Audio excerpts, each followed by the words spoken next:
जय हिंद प्यारे छात्रों, बीएससी एग्रीकल्चर 6 सेमेस्टर जो फर्स्ट पेपर है, फर्स्ट पेपर आपका फार्मिंग सिस्टम, सस्टेनेबल एग्रीकल्चर या पियर्सन फार्मिंग, इसके अंदर दूसरे लेक्चर में आप सभी छात्रों का स्वागत है।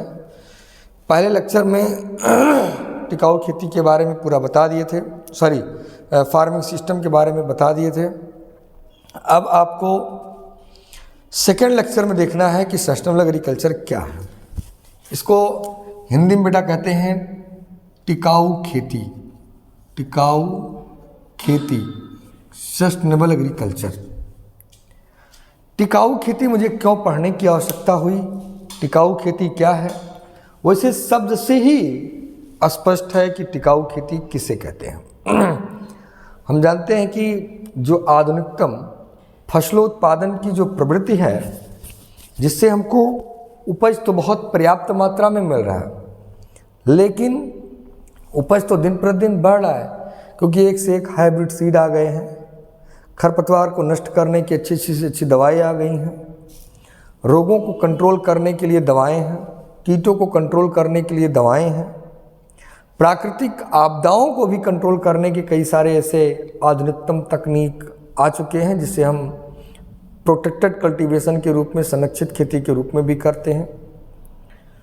इससे खेती को तो बढ़ावा मिल रहा है, लेकिन उसके साथ साथ लैंड का डिग्रेडेशन मीन्स भूमि का क्षरण हो रहा है, या कीटनाशकों के प्रभाव से जो उत्पादन करने वाले जो भी हमारे न्यूट्रिएंट्स हैं, उनकी क्वालिटी घटती जा रही है।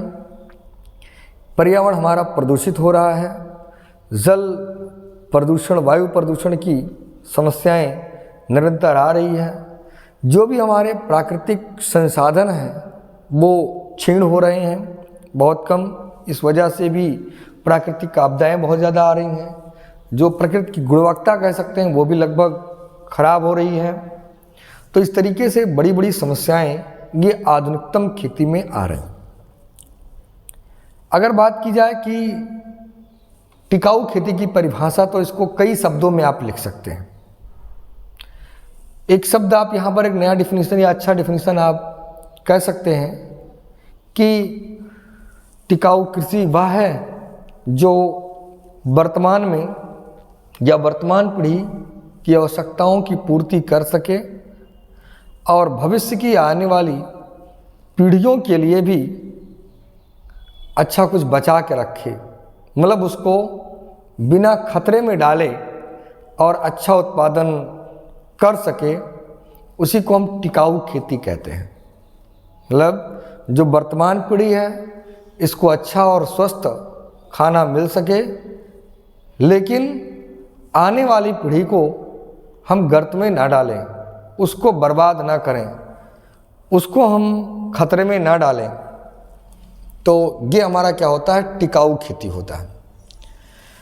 भाई जनसंख्या बढ़ रही है, तो जनसंख्या बढ़ने से सबको भोजन की आवश्यकता है। तो भोजन की उपलब्धता को बढ़ाने के चक्कर में या ज़्यादा उपज लेने के चक्कर में, ज़्यादा लाभ कमाने के चक्कर में हम खेती के टिकाऊपन को खो देते हैं, जिससे हमारी मृदाएं बंजर हो जाती हैं। खेती का तौर तरीका बिल्कुल बदल चुका है और इस वजह से काफ़ी ज़्यादा समस्याएं बढ़ती जाती हैं, जिससे कह सकते हैं कि प्राकृतिक आपदा या प्राकृतिक संरक्षण ये सब धीरे धीरे करके क्षीण होता चला जाता है। भाई जैसे अब आप अगर किसी भी खेत में ज़्यादा से ज़्यादा रसायनों का प्रयोग करेंगे तो उस खेत की उर्वरता घटती चली जाएगी, क्योंकि अंधाधुंध रासायनों के प्रयोग से जो भी हमारे सॉइल में माइक्रोबियल एक्टिविटीज़ है वो शिथिल होती जा रही है। इससे जो हमारी सॉइल की जो फर्टिलिटी है, जो उसकी उर्वरा करने की क्षमता है, वो धीरे धीरे ख़त्म होती जा रही है। तो इस प्रकार से धीरे धीरे करके सॉइल की उर्वरा शक्ति, मृदा की उर्वरा शक्ति ये घटती जा रही है। और आने वाली पीढ़ी या आने वाले कुछ समय में ऐसा भी खतरा बन जाता है कि हमारी जो लैंड वो ज़्यादा से ज़्यादा ऊसर हो जाएगी अगर उसको सही समय पे सुधारा नहीं गया तो। क्योंकि हम एक चीज़ पर नहीं, सिर्फ रसायनों पर निर्भर रहकर खेती करेंगे तो खेती डिस्टर्ब हो जाएगी। इसमें बताया जाता है कि आप INM का प्रयोग करिए, इंटीग्रेटेड न्यूट्रिएंट मैनेजमेंट का प्रयोग करिए, आप इंटीग्रेटेड पेस्ट मैनेजमेंट का प्रयोग करिए, इंटीग्रेटेड वीड मैनेजमेंट का प्रयोग करिए। मतलब कि जैसे रसायन के साथ कार्बनिक खेती का प्रयोग या रसायन जो भी रासायनिक खाद हो उसके साथ कार्बनिक खादों का उपयोग करें, या किसी भी कीट को नष्ट करना है तो रसायनों के साथ साथ उसमें फिजिकल और बायोलॉजिकल मेथड भी अपनाएं। खेत से अगर खरपतवारों को नष्ट करना है तो रसायनों के साथ साथ जो हमारी भौतिक क्रियाएं हैं, जो हमारी सस्य क्रियाएं हैं, जो जैविक क्रियाएं हैं, उन सभी क्रियाओं को भी अपनाना चाहिए। इस तरीके से अगर हम खेती की प्रणाली अपनाते हैं तो हमारी खेती में ज़्यादातर टिकाऊपन आ सकेगा। ऐसा नहीं कि बस ये हमारी शरीर है इससे हम 10 घंटा एक ही दिन काम ले लें। हमको इस प्रकार से काम करना है कि हमारे शरीर की क्षमता क्षीण न होने पाए और लगातार इससे हम एक अच्छे व्यू में कार्य करते रहें। ऐसा ना हो केवल 20 से लेकर 30 साल तक ही हमको काम करना है, बस नहीं, निरंतर करना है। तो इसकी क्षमता को बिना क्षीण किए हुए और आपको लगातार इससे वर्क लेते रहना। इसी प्रकार से मृदा भी एक शरीर है, सॉइल बॉडी। अगर उसके साथ छेड़छाड़ करते हैं तो फिर उसका जो उपज देने की क्षमता है वो दिन प्रतिदिन वो गड़बड़ होता चला जाएगा।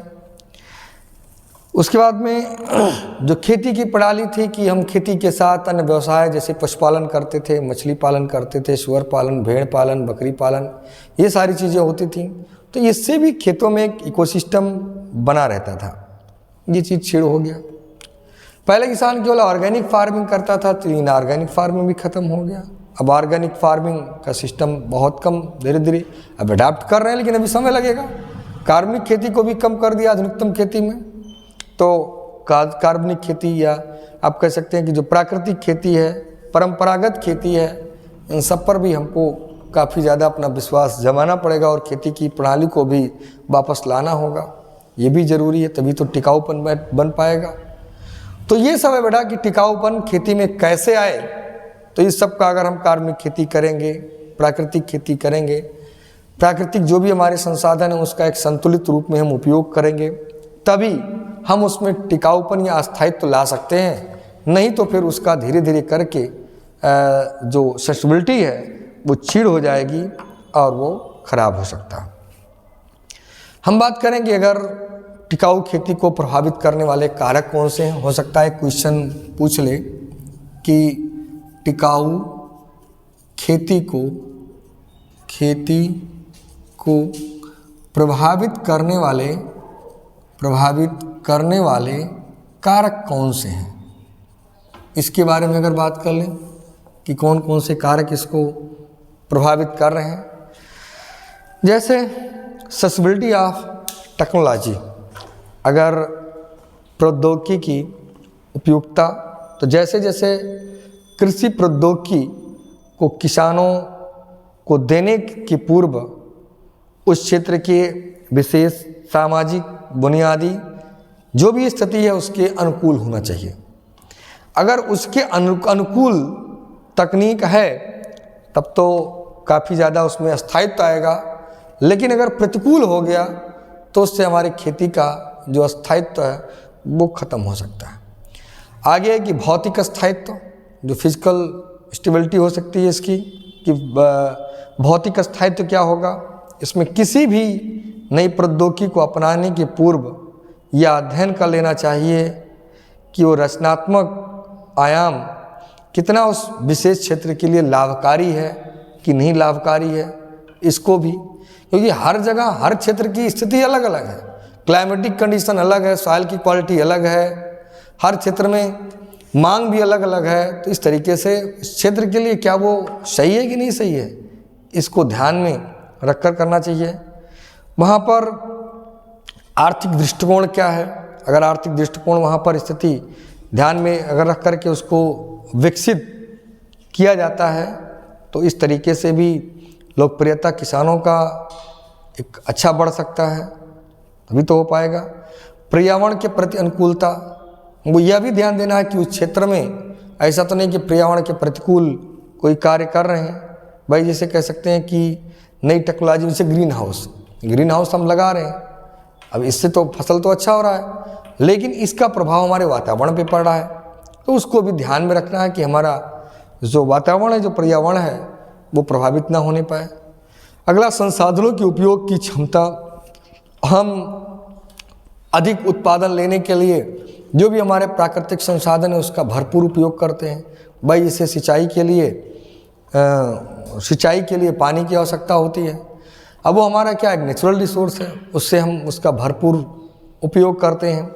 तो कितना उसका सही तरीके से अगर उपयोग करेंगे तो वो हमारा स्टोर या रिजर्व जो वाटर है वो भी बढ़िया बना रहेगा, उसमें आ जाएगा। ये सब चीज़ें अगर सांस्कृतिक चीज़ें यहाँ पर हर क्षेत्र के लिए सांस्कृतिक सभ्यता या सांस्कृतिक उसकी स्थिति वो भी अलग होती है, तो उसको भी हमको ध्यान में रखना है। समानता, उत्पादकता, भाई जो प्रौद्योगिकी भविष्य कहीं ना कहीं उत्पादकता के ऊपर भी, उसकी प्रोडक्टिविटी के ऊपर निर्भर होता है, उसको भी। तो ये सब सारी चीज़ें आप जान सकते हैं कि टिकाऊ खेती को प्रभावित करते हैं। सतत मीन्स कंटिन्यूअस कैसे बना रहे, हम खेती की एक ऐसी प्रणाली अपनाएं कि जिससे कंटिन्यूअस हमारा उत्पादन वो बढ़े, घटने ना पाए, उस पर भी हमको विशेष ध्यान देना चाहिए, विशेष कार्य उसमें करना चाहिए। अगर हम एक डिफरेंट की बात करें कि टिकाऊ खेती और आधुनिक खेती में अंतर क्या है, difference between modern and sustainable agriculture, दोनों में क्या अंतर है, तो भाई अगर हम टिकाऊ खेती की बात करेंगे तो उसमें हम कंपोस्ट खाद के रूप में उपयोग करेंगे, उसमें हम वर्मी कंपोस्ट उपयोग करेंगे, उसमें हम जैव उर्वरक का उपयोग करेंगे, उसमें हम फसलों के अवशेष का उपयोग करेंगे। वहीं पर अगर मॉडर्न कृषि की बात करें तो वहाँ पर हम पोषक तत्वों की उपलब्धता के लिए हम राशन की उपलब्धता बढ़ाते हैं, रासायनिक उर्वरकों की उपलब्धता बढ़ाते हैं। इसी तरीके से कीटों के, ऐसे अभी मैंने बताया कि कीटों के लिए, तो कीटों के लिए हम उस पर कैसे हम भौतिक या फसल चक्र या जैविक क्रिया के द्वारा नष्ट कर सकते हैं। और अगर आधुनिकतम में केवल हम विषैले रासायनों का प्रयोग करके और कीटों को नष्ट करते हैं। इनपुट की अगर बात करते हैं तो जो अच्छा इनपुट अच्छी तरीके से ज़्यादा लाभ देने की बात करें। पर्यावरण में हम क्या करते हैं कि भाई अगर पर्यावरण में, तो अगर हम सस्टेनेबल एग्रीकल्चर की बात करते हो तो उसमें टिकाऊपन लाते हैं कि हमारा पर्यावरण किसी तरीके से प्रदूषित ना होने पाए, लेकिन इसमें ऐसा कुछ नहीं होता है। अगर देखा जाए संसाधनों का उपयोग, तो सभी संसाधनों का वन या मत्स्य या जो भी है उनका सही तरीके से उपयोग किया जाता है। आधुनिकतम में क्या किया जा रहा है, उसका दोहन किया जा रहा है। तो जब भी आप दोहन करेंगे तो उससे आपकी पूरी जो प्राकृतिक जो एक कह सकते हैं बैलेंसिंग है, जो कोई इकोसिस्टम है, वो बिल्कुल डिस्टर्ब होता चला जाता है। तो ये भी क्वेश्चन पूछ सकता है कि टिकाऊ खेती और आधुनिक खेती में अंतर क्या है। तो इसलिए बेटा इसको भी ध्यान में रखना कि क्या हो सकता है दोनों में। भाई जैसे डॉक्टर एम.एस. स्वामीनाथन जी ने 1993 में उन्होंने कहा था कि बदलते पर्यावरण में पृथ्वी का तापमान का बढ़ना, समुद्र के जलस्तर का बढ़ना, ओजोन परत प्रभावित, ये सब सारी चीज़ें सम्मिलित है। और इन सबको ध्यान में रख करके मतलब खेती में टिकाऊपन ला करके और बढ़ती हुई जनसंख्या को भोजन उपलब्ध कराना, या मेरा एक क्या रहेगा चैलेंज रहेगा वहाँ पर टिकाऊ खेती को बरकरार रखना, क्योंकि पर्यावरण से भी बहुत सारे खतरे बढ़ सकते हैं। उन सबको देख करके कि भाई भोजन की भी कमी ना होने पाए और उत्पादन भी बढ़ जाए। क्योंकि जब हरित क्रांति आई थी, हरित क्रांति से पहले टोटल कार्बनिक खेती होती थी और हरित क्रांति से ही उत्पादन बढ़ाने की बात की गई। अधिक उपज देने वाली प्रजातियां आई और जब अधिक उपज देने वाली प्रजातियां आई तो उन उपज को बढ़ाने के लिए कार्बनिक खेती की बात करने लगे कि ज़्यादा से ज़्यादा उत्पादन मिल सके, ज़्यादा उपज देने वाली बीजों का उपयोग किया गया। इससे रासायनिक खादों के ऊपर विचार चला, या फिर जो भी हमारे आधुनिक संसाधन उस पर धीरे धीरे करके डेवलपमेंट उसी के साथ शुरू हुआ। और इस प्रकार से कह सकते हैं कि पूर्णतया आज के समय में आधुनिक कृषि में रासायनिक खेती एक अपना वर्चस्व बना ली, जिससे ज़्यादा से ज़्यादा उत्पादन हो सके। अगर हम बात करते हैं कि प्रिंसिपल ऑफ सस्टेनेबल एग्रीकल्चर, इसका प्रिंसिपल, इसका सिद्धांत क्या होगा, कौन कौन से सिद्धांत इसके अंतर्गत आते हैं, तो उसकी अगर हम बात कर लेते हैं कि इसका सिद्धांत क्या होगा। टिकाऊ खेती के सिद्धांत, टिकाऊ खेती के यहाँ पर इसका सिद्धांत क्या होगा, हम इसमें अगर देख लेते हैं तो टिकाऊ खेती का सिद्धांत भाई कि इससे आमदनी भी बढ़ सके, पर्यावरण भी हमारा प्रदूषित ना हो और उत्पादन भी अच्छा लाए, इसके लिए हमको कौन कौन सा मूलभूत सिद्धांत अपनाना चाहिए। इसमें सबसे पहला तो होता है लैंड। क्या होता है बेटा? लैंड मतलब भूमि। हम इसकी भूमि की बात करते हैं कि इसमें कैसे इसको हम सुरक्षित रख सकते हैं।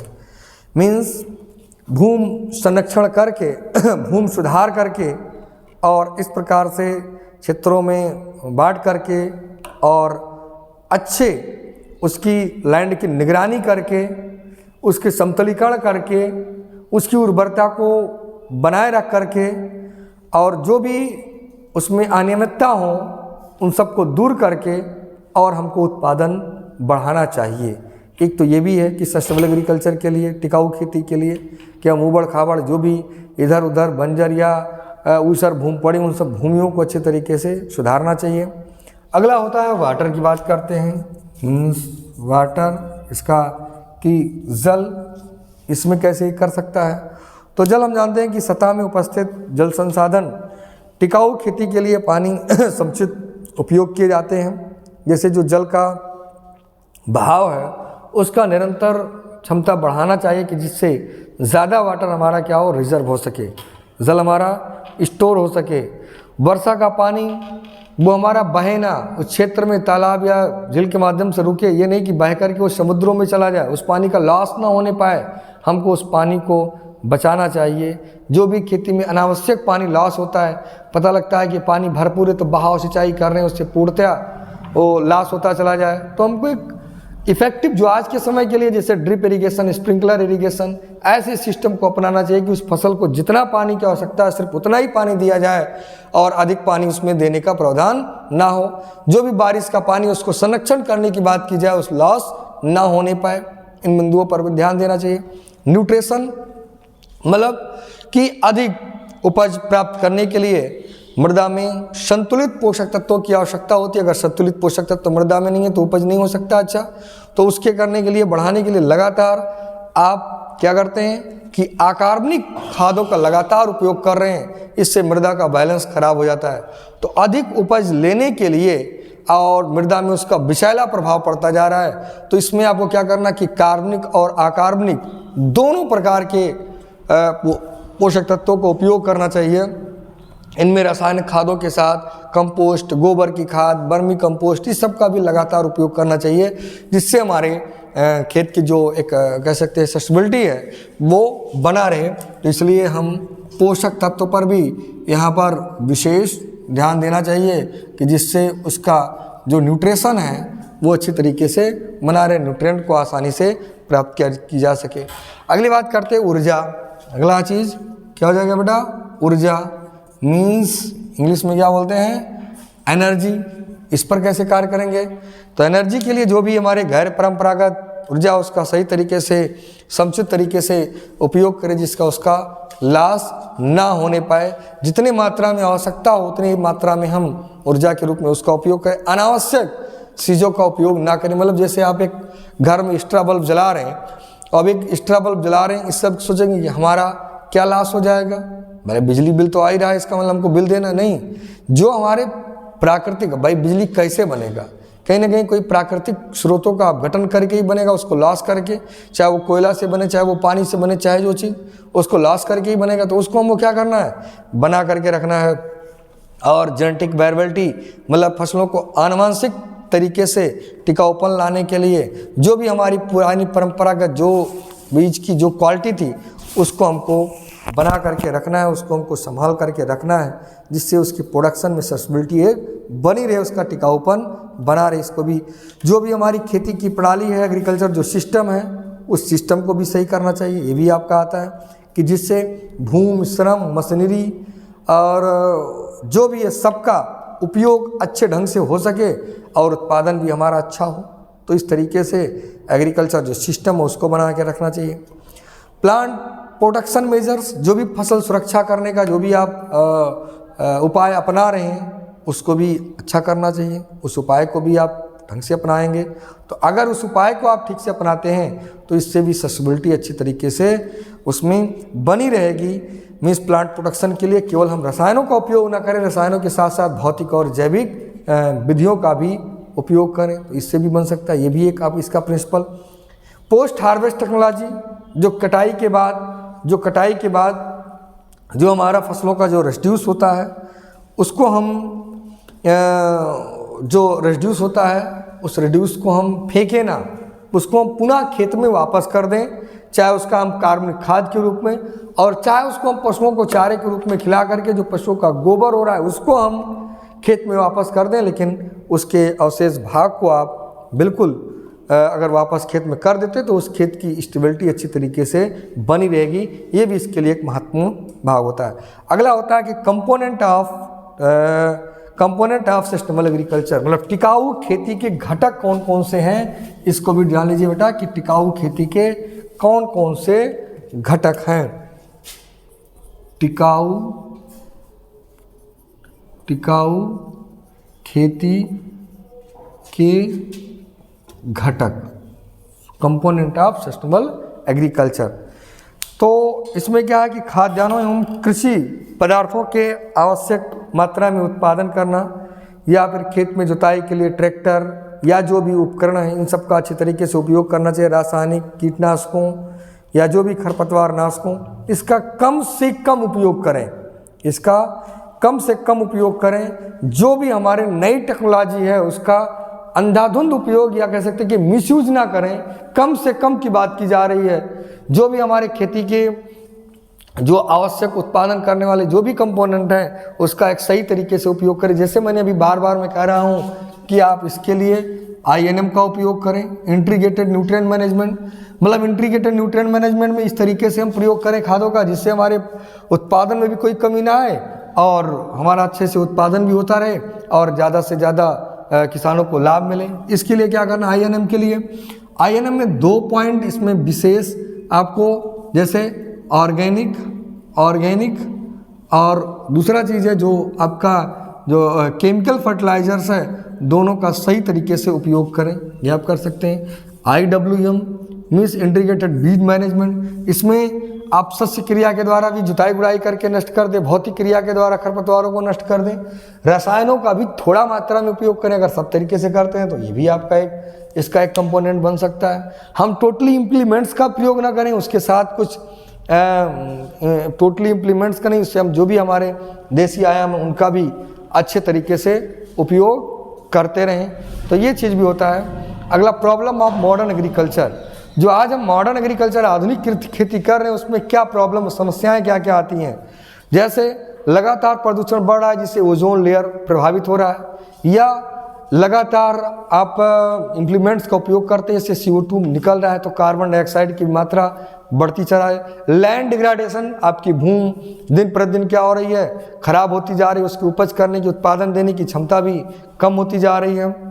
उसके बाद में फॉरेस्टेशन, यहाँ पर आप देख रहे हैं कि डिफॉरेस्ट वनों की कटाई काफ़ी तेज़ी से हो रहा है। तो वनों कटाई तेज़ी से होने से इससे भी हमारे वातावरण में या पर्यावरण में इसका दुष्प्रभाव पड़ता है।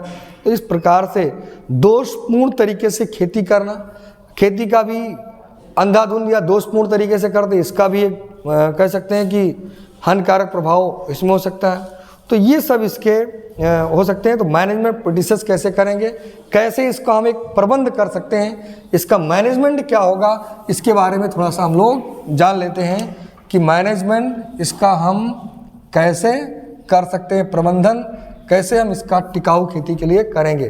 तो यहाँ पर एक वाटर शेड मैनेजमेंट, मतलब हमको नमी को संरक्षित रखना होगा, हमको सिंचाई के पानी का लॉस नहीं होने देना होगा।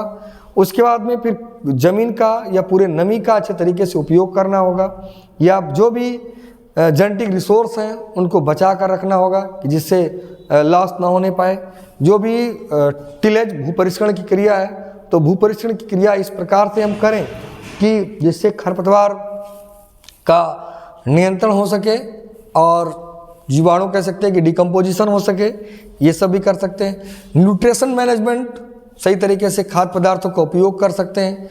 वीड मैनेजमेंट या पेस्ट मैनेजमेंट, इन सब तरीके से इस प्रकार से किया जाए कि केवल एक का भी न केवल रसायन का उपयोग ना करें, और आप दोनों का उपयोग कर सकते हैं। जो भी भौतिक, रासायनिक, जैविक सभी तरीके से अगर करेंगे तो उससे भी इसका लाभ अच्छे तरीके से हो सकता है। और आप हमेशा एक क्वेश्चन इसमें और पूछ सकता है कि जैसे component of integrated intensive farming means खेती, इसको हिंदी में बोलते हैं एकीकृत सघन कृषि पद्धति का अवयव क्या क्या है, तो ये चीज़ इसमें आ जाता है। जैसे सॉइल हेल्थ केयर है, या हार्वेस्टिंग, वाटर हार्वेस्टिंग मैनेजमेंट है, क्रॉप मैनेजमेंट है, पेस्ट मैनेजमेंट है, या फिर आप कह सकते हैं इंसेक्ट मैनेजमेंट है, या फिर एनर्जी मैनेजमेंट है, पोस्ट हार्वेस्ट जो भी चीज़ें आप अपना रहे उसका किस तरीके से मैनेजमेंट करेंगे, ये सारी चीज़ें इसके अंतर्गत आती है। तो बेटा इसमें से 1 से 2 क्वेश्चन टिकाऊ खेती के लिए पूछा जा सकता है। लेक्चर ही इसको अगर आप सुन लेते हैं तो हो सकता है इससे भी आपको एक अच्छा खासा लाभ मिल जाए। जय हिंद।